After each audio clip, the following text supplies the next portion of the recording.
Welcome back to the Fantasy Formula, and for the first time ever, we're all in the same place, and what a beautiful place this is.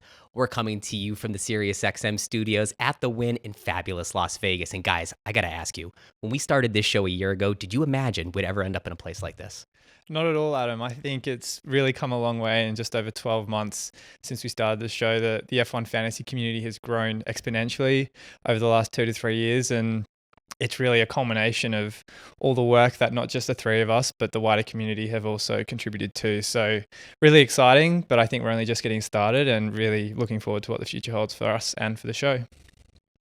Well said. And Terry, this is your first time in the US, and you've picked quite the city for your first trip to the US. How's it going so far? Do you have any fun planned for the week? One, it's been absolutely amazing to be here. One, it's amazing to be here in person. I mean, I'm used to my shed surroundings, so this is a whole new level.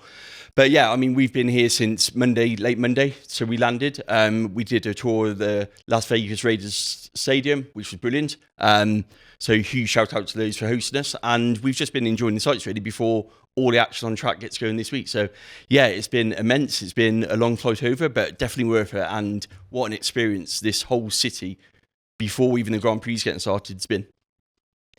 The next thing I'm looking forward to is that FanAmp and our friends at the Paddock Project are teaming up for a great meetup tomorrow at Rock House at the Venetian from 2 to 4 p.m. local time. So if you're in the area and you see this, please be sure to join us.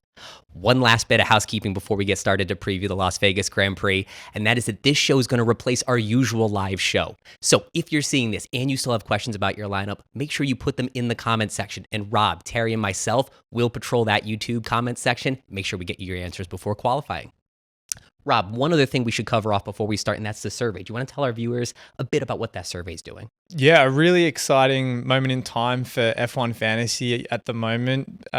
You, me, and Terry, in partnership with FanAmp, have put together, and our other colleagues in the F1 Fantasy content creation space have put together this first ever F1 Fantasy survey where we want to seek feedback from you guys, the F1 Fantasy players, to try and essentially build the game towards a position where it is even more enjoyable to play, but also gets the feedback from you guys to learn more about what you love about the game, what you'd love to see different in 2025 and beyond.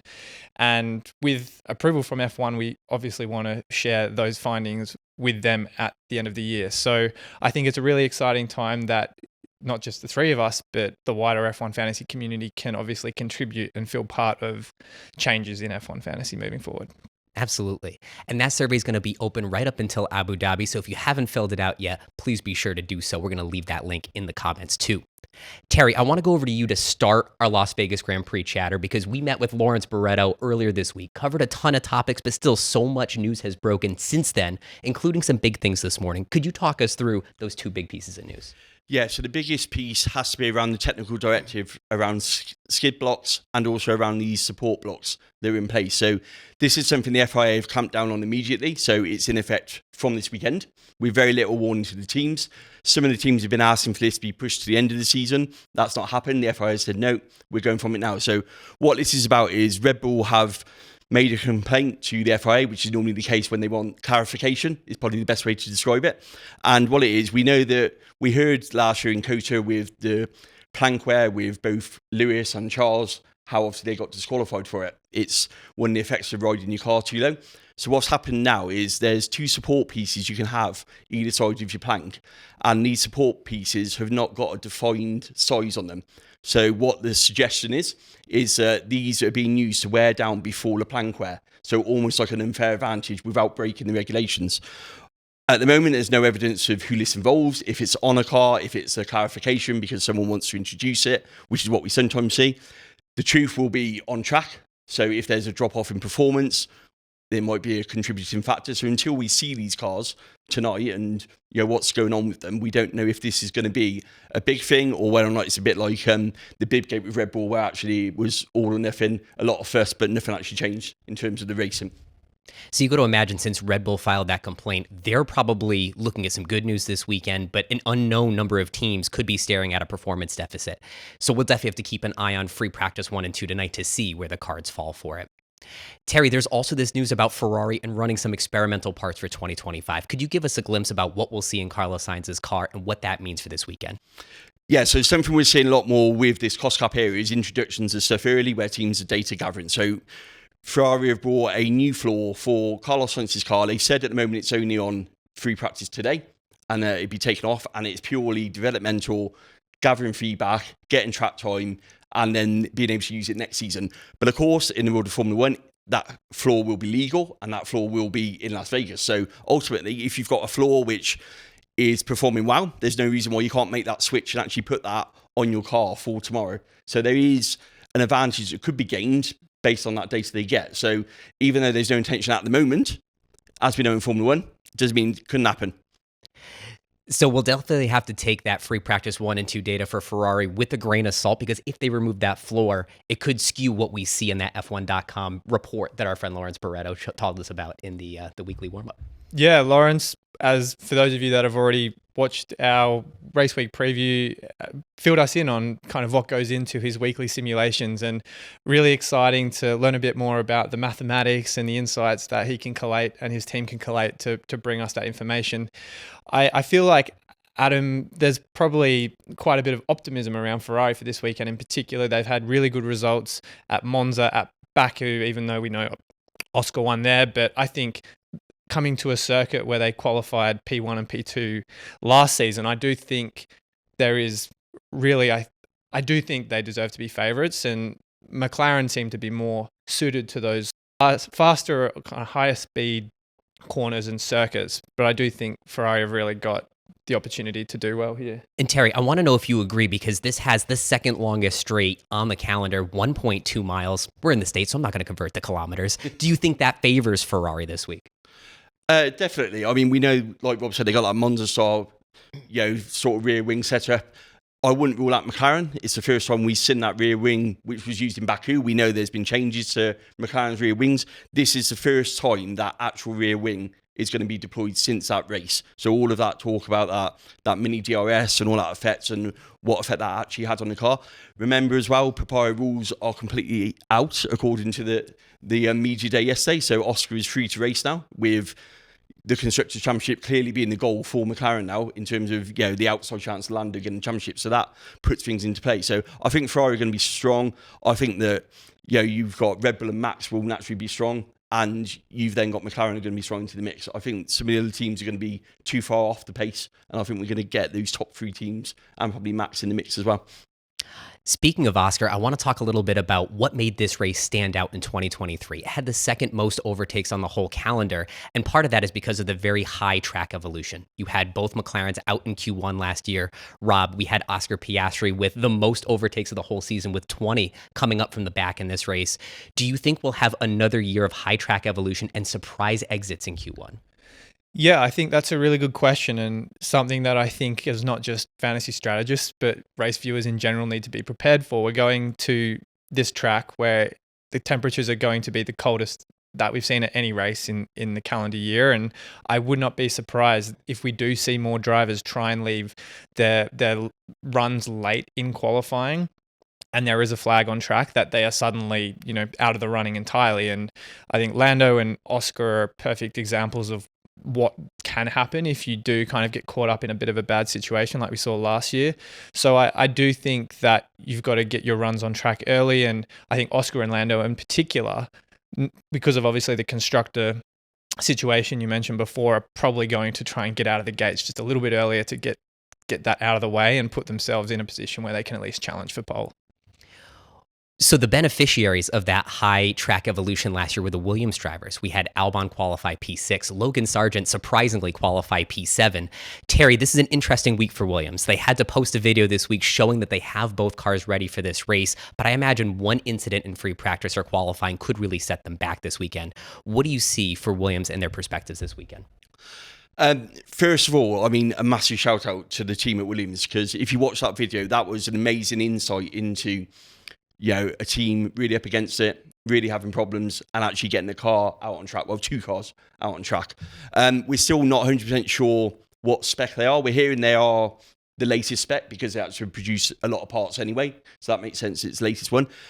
I can't imagine they're carrying a lot of reserves. So even though they've done an amazing job to get this car here, with a triple header now, right at the end of the season, right at the end of the cost cap, any big accident is going to play absolute havoc on them going forward. Now, drivers being told to slow down, take it easy. It doesn't happen, does it? Let's be honest. Who's seen a racing driver actually slow down and take it easy? It's Formula One. Williams are vying for constructors' points. They're really going for it. And this could be crucial. They need to get out of this unscathed, but also in a position where they need to maximise points on a track that ultimately is good for them in terms of their setup and their car. So they need to find that balance. But like I say, they got through, we're hearing sort of 3 gearboxes in Brazil. A lot of parts are on that Williams. So I can't imagine there's a lot in the locker room if something happens. So since there are so many strange qualifying results, Rob, do you think the final fix could be in play for a lot of teams this week? Yeah, absolutely. I think, do think about your second premium driver as someone that might well be at risk, or even your 2X driver. I think there's almost certainly going to be one surprise in Q1 where we see a driver from a top team. If they don't go out, they're certainly going to be very much on the edge. And having that final fix, if you've still got it up your sleeve, I think could be very handy, particularly if you've got someone like, let's say Charles Leclerc has a shocker. I don't think that's going to happen, but in the chance it does, you've got the flexibility to go down to an Oscar Piastri, to go down to a Lewis Hamilton, or vice versa. You might want to target the overtake from the back. And if you have someone like Lewis Hamilton, for example, in your team, you're not so sure the Mercedes race pace can hold for the entire race, then I do think if you've got enough cash on the side, going for Charles Leclerc or Oscar Piastri from the back. You said Oscar had 20 overtakes last year. Even the midfield drivers like Ocon and Stroll, starting much further back last year, had the same situation. They scored 39, 40 points, which is more often than not unheard of for a midfield driver. So I definitely think there's upside depending on which way you want to string it. And if you've got even an Albon, or we saw Albon and Sargent both make it into Q3 last year, they're more often they're not going to lose positions. I could totally see something like that happening again this year. So final fixing out an Albon, for example, into someone at the back, like a Zhou. I know Zhou has kind of earned the ire for most of the season because he hasn't really done all that well. But for a driver that is a P20 merchant, that's pretty much well set up for overtakes, even if it is the slowest car on the grid. So I do think having a bit of budget flexibility and having that chip, or the insurance chips, no negative autopilot, which we might talk about a bit later, I do think are going to serve fantasy strategists well if they can time it right and build their team flexibly for this week. That's really well said. So in summary, the 2 big uses for the final fix this week will be the back marker that overproduces and finds himself in Q3, or if you're trying to pursue that driver that had a shock exit in Q1 and take advantage of all of those overtakes. I think those are 2 really great opportunities to use final fix. And Rob, we've got to talk about the jinx. So at this point, only 13 drivers in the history of F1 have completed every Grand Prix lap. Oscar Piastri is on pace to do that this year, but famously on this show last year, you brought up his teammate Lando Norris, and he didn't even make it 3 laps. Do you think we make the jinx 2 years in a row?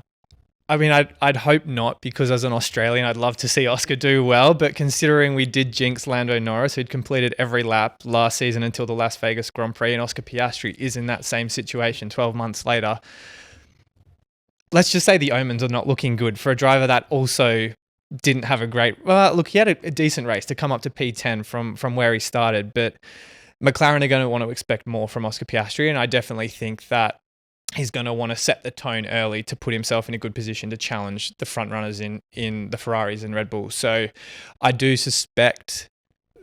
Look, I had Oscar Piastri Twitter come after me yesterday because I put this tweet out, and I really hope it doesn't come true for my sake and for Oscar's sake. But like I said, the omens are not looking good for the Australian. You know, one thing that doesn't bode well for Oscar this week, we've been in a lot of casinos looking at a lot of sports books, and we've seen the gambling lines on who's most predicted to win this race this week. Max, Charles, and Lando are all basically in a dead heat for P1 in this race. Then there's a little bit of a drop-off to Carlos Sainz, a bigger drop-off to Oscar Piastri. Terry, is there any smart money out of those 3? Well, there was on Oscar until Rob obviously jinxed him. I'm about to take him out my team, by the way. Cheers, Rob. Because I got no idea where my lineup's going after that. To be honest, I think if I was going to do an outside bet, I think that Oscar would be up there. He's going to want to prove that he's a number 1 driver. He doesn't like being referred to as a backup driver for Lando. We know that they're free to race now, effectively. He's going to want to make a statement. What you're going to see from Oscar, I think, is the gloves are off. I'm not a number 2 driver. I'm not a Mark Webber. I'm not a Rubens Barrichello. I'm a main driver. And actually, that could be quite exciting from a racing point of view, that you've got Oscar unleashed, can we call it that now, on the Las Vegas circuit. So I would fancy Oscar as a very much outside bet based on those betting odds that we've seen, definitely.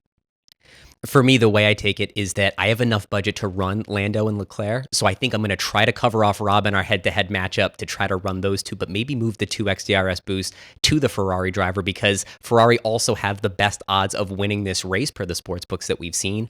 Rob, from your perspective, how do you cover some of that off? Do you run a triple Ferrari with Carlos Sainz, or are there other things that stand out to you?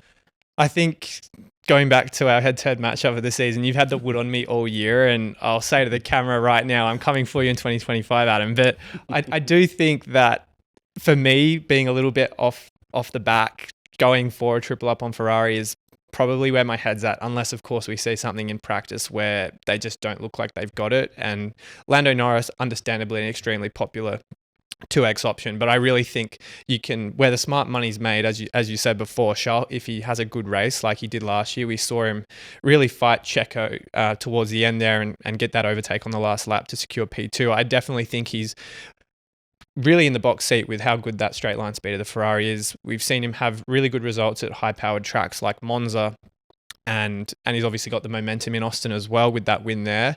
So I do think 3 Ferrari assets is kind of where my head's at right now, but I wouldn't be surprised if McLaren, Terry, as you said, they're flying under the radar, and you had triple McLaren last week. So I'm curious to see if kind of you stick with that or you pivot in another direction heading into Las Vegas.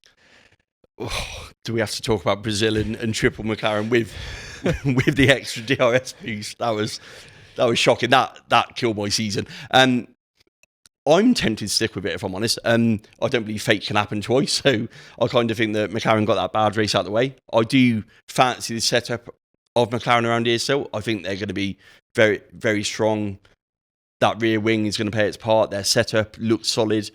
Tracks like this, I think Ferrari are going to be a big contender, but I always feel with Ferrari, you kind of still get that unknown of what Ferrari is going to turn up. And then until you get that free practice 1 and 2 data, it's really hard to tell which one's actually here. Because we've seen this before where we've come in, Ferrari are big favourites, then suddenly, the performance just isn't there. Tyres are going to be a huge factor, this weekend, starting from tonight. That's a massive unknown, I think, with what's going on. We've heard a lot of speculation about watering tyres and, again, people making complaints and what's going on that. But ultimately, you've got a tyre temperature that's going to just plummet from the off here. And we know there's certain teams, the RB20 isn't great at warming up its tyres, been the big problem this year. We know that some teams quite like that cooler air, which is the Mercedes look, isn't it? So, they quite like that, but then they struggle with tyre temperature. So it's going to be key. An interesting thing about Ferrari as we consider them for our top spots in our lineup is that Lawrence told us about those sims that come out after FP2. They skew a little bit toward past performance. We only have one race at this circuit. Charles and Carlos qualified P1 and P2, and Charles was in contention for the win right up until the last lap. So I think regardless of what those sims tell us, I think Ferrari's going to be skewed a little bit higher than they're actually performing. So I'm not sure if I can take it at its face value, especially with Sainz running that extra floor. I'm not really sure if I can trust Ferrari unless the data is overwhelmingly positive for them this weekend too. Yeah, no, definitely. I think that such limited data as well, like you say, we had to cancel free practice, like move free practice. There is limited data. I mean, what track do you know that you're in an Uber driving it the night before? I mean, it's just crazy, isn't it? And what is that going to do in terms of evolution of the track? What's going to happen with the teams? Who's going to go out first? Who's going to put a banker lap in? Who's going to wait? Risk of flag? It's wild. While we're talking about betting lines, just one last prop bet that I'm keeping my eye on, and that's the number of classified drivers. Right now, the over-under is 18.5, which tells me Vegas is expecting most drivers to finish this race, maybe one fluke crash or one fluke engine failure. So, Rob, there are a few chips we haven't covered off yet, including autopilot and no negative. Is this the week to do it, or do we wait for the last sprint of the year next week? I think it's a bit tricky to say for no negative, because more often than not, I feel as though it does have a bit more upside at sprint race weekends with that extra session of racing. Autopilot, I think, unless you want to protect against your 2X in Qatar, where I think a few people will be using their 3X, I think Las Vegas is a perfectly good track to use it there. And the reason I say that is just because we've got, as we've talked about, the cold temperatures, the DNF risk, the likely chance of a safety car, and also I think the street track nature. It's our only second year there, plenty of overtakes, plenty of on-track battles. So I fully suspect there's going to be a few incidents. Even George Russell last year was lucky he didn't end up not finishing the race when he came to I guess, with Max Verstappen. And then we did see Tsunoda and Hülkenberg retire after the 90% threshold. So I do think there's probably going to be a few retirements. How that eventuates, I have no idea, but I do think turn 1, lap 1 is going to be a bit of a danger zone for those guys in the midfield, because we saw 3 or 4 cars spin around as soon as we came into that first turn last year. Charles and Max ran off the track too. So I think autopilot, definitely. No negative for me, absolutely, if you're planning to use your 3X in Qatar. But if you don't have your 3X on the table, then I think no negative works perfectly fine in Las Vegas or in Qatar as well. Agreed. And I have a stat here. I don't know where else to put it in the show, so I'm going to say it right now. Lance Stroll has the opportunity to pass Jacques Villeneuve for the most Grand Prix starts by a Canadian driver and be one of the most decorated Grand Prix drivers from that country of all time. He had the chance to do it last week too, but you know. It sat nav went wrong, didn't it? I mean, yeah, we've all seen lads going over the gravel rather than the skate route. I mean, there's so many memes. We've got the Aston Martin JCB tractor with the new wheels. I mean, there's just, I don't know what to say about that. It was just one of the most remarkable things that I've seen in a long time in Formula One. I've heard some people say he's doing it to protect the legacy of Jacques Villeneuve. So if he's dedicated to the bit, I need 3 more DNSs from Lance Stroll. No gravel traps at Las Vegas. So I think Lance Stroll, if he doesn't go into anything like that, hopefully he can at least get to the end of the race. And look, he did well last year, starting so far back. So fantasy-wise, I don't think his price really warrants owning him at this point in the season, when you've got the likes of Kevin Magnussen, who is the 4th worst qualifier on the grid, but has the most overtakes on the season per race. Ocon, we know, had a really good race in Brazil last time out, as did Gasly. I think there's just so many more options to choose from than Lance Stroll in that midfield contingent. So, yeah, I think Stroll, there's not much more to say, as you said, Adam. No, and of course we got a well-rested Kevin Magnussen. That too. Yeah, he's been watching far too much Formula One on TV as he ends his Formula One career with us. Yeah, been sidelined a couple of times recently. So yeah, a fresh face, Kevin Magnussen. No penalty points. 3 races left. Well, now that you mention it, Terry, I have a bone to pick with F1 Fantasy over Kevin Magnussen, because when he was suspended earlier this year, he took all of the penalty points and lost value in the game. Last week, he sat out due to illness, didn't lose a dime. So it's a little bit harder to afford Kevin than I would have thought it would have been. So as much as I'd advocate for him at a high overtake circuit, I'm a little bummed he wasn't cheaper. I think it works certainly well for those high budget teams, those 129, 130 plus $1 million teams. I'm not even in the Kevin Magnussen conversation, and that's perfectly okay. I think the bed's made for me for the rest of my fantasy season. But at the same time, I think if you've got the flexibility to get up to a K-Mag or maybe an Alpine, or even like Liam Lawson, for example, I think he's got, a lot to prove still with that Red Bull seat very much up in the air for 2025. So I do suspect there's just so much more optionality if you've got a bit more budget. But if you're stuck like me, kind of with the dregs of the back markers, I think it'll be double salver for me for another week running, and I'm perfectly okay with that. I'll put my hand up and say there have been plenty of good decisions, but not a lot of great decisions either, and that's part of the reason why I'm probably in the situation I am right now. That's a great transition into talking about some of the most typical lineup builds you can expect to see for the Las Vegas Grand Prix this weekend. Rob, if I think back to our preview show, there were a few that really stuck out. There was the Max Verstappen plus 3 or 4 high upside midfield drivers, or the double premium with a Lando and Charles, a Lando and Oscar. Is there one that stands out to you depending on where your particular budget is?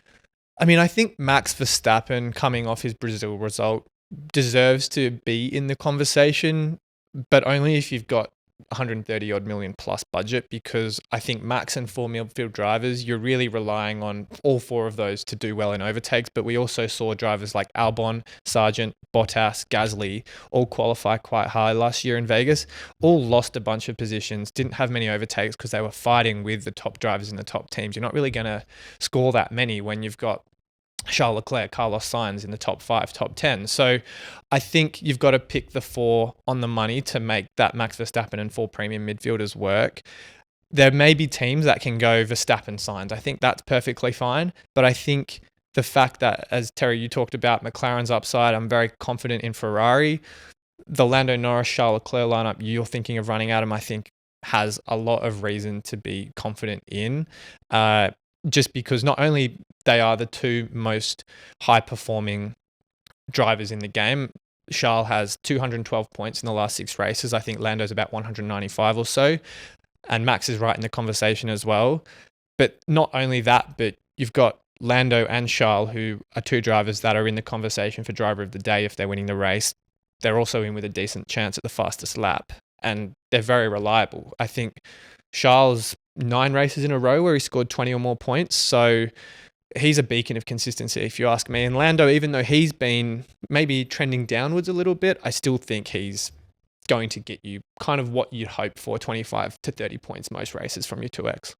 When I think back to our 3 lineups for 3 budget segment, I think once you get to 132 million, you can afford Max and Oscar. That's a really good lineup. I think other than that, I would stick with the usual favorites, the McLarens, the Ferraris, and then just hope for the best in between. Definitely. Terry, what's your thought process on your team? I know we talked about the fact that you might be going triple McLaren. Are there any other assets in the midfield that you're entertaining, or is that very much dictated by Lando and Oscar if you choose to go down that route?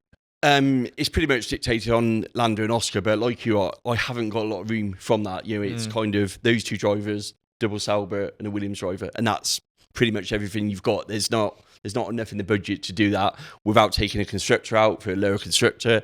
Then you kind of feel that that's a waste of time anyway. So I think we're at that point of the season now where most people are probably sharing the same frustrations, where you've got a team where you can't really do a lot bar copy paste, bar maybe change a premium driver around one for the other. So, swap a Charles for an Oscar maybe, or that sort of thing. So I'm in that scenario where I think it'll just be a case of what the data comes from, with who looks strong, who doesn't, and then that'll decide whether or not I bank on that triple McLaren that's already there, or do I make a switch and bring a Ferrari in? One thing I will say, Adam, is just I think we have been, as a fantasy collective, backed into a corner in the last, say, quadrant of the season where McLaren and Ferrari have just looked objectively the best 2 teams on paper.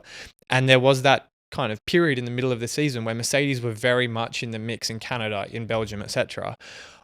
It's just, I think, been not just because of the budget, but because Mercedes have, I wouldn't say regressed, but fallen behind that little bit more with those upgrades that Ferrari have rolled out, and McLaren's obviously just been so consistent. That has meant there's much less variety to choose from, because Mercedes do have their moments in free practice, but I think the story of the season for them is that they look great in FP1, FP2, and then you get to qualifying and they just fall off a cliff. And I'm just expecting to see something from them that isn't there. So I don't know if they're necessarily going to be featuring in our thoughts again this weekend, unless they suddenly fire up the tires in practice and in qualifying. But I'm personally not too optimistic about them right now. So it probably is just another McLaren Ferrari themed weekend for us, isn't it? I agree, because it's so hard to go off of that template, because with only 2 races left after this, most of us have used our wild card chip already.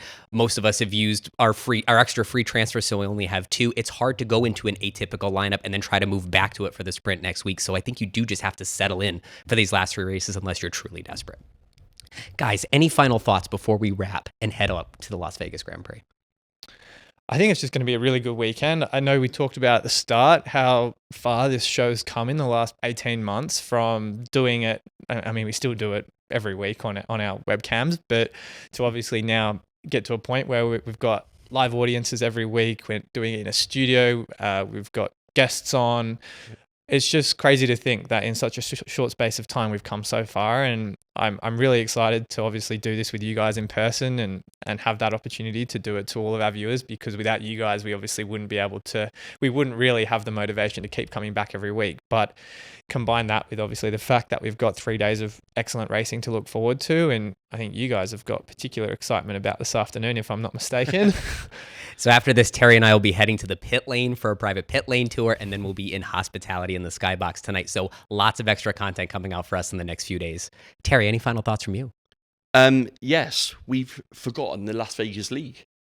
How can we be in Las Vegas and forget the Las Vegas League? The Viva Las Vegas Mini League, of course. Yes. So if you haven't started playing F1 Fantasy yet, or if you've been playing all year and you just want some new excitement, make sure you sign up for the Viva Las Vegas League. It's 1 week only. The winner gets tickets to this race next season, so you're definitely going to want to check it out. We talked to Lawrence earlier. He's signed up for it. The three of us have signed up for it, and we want to take you on too.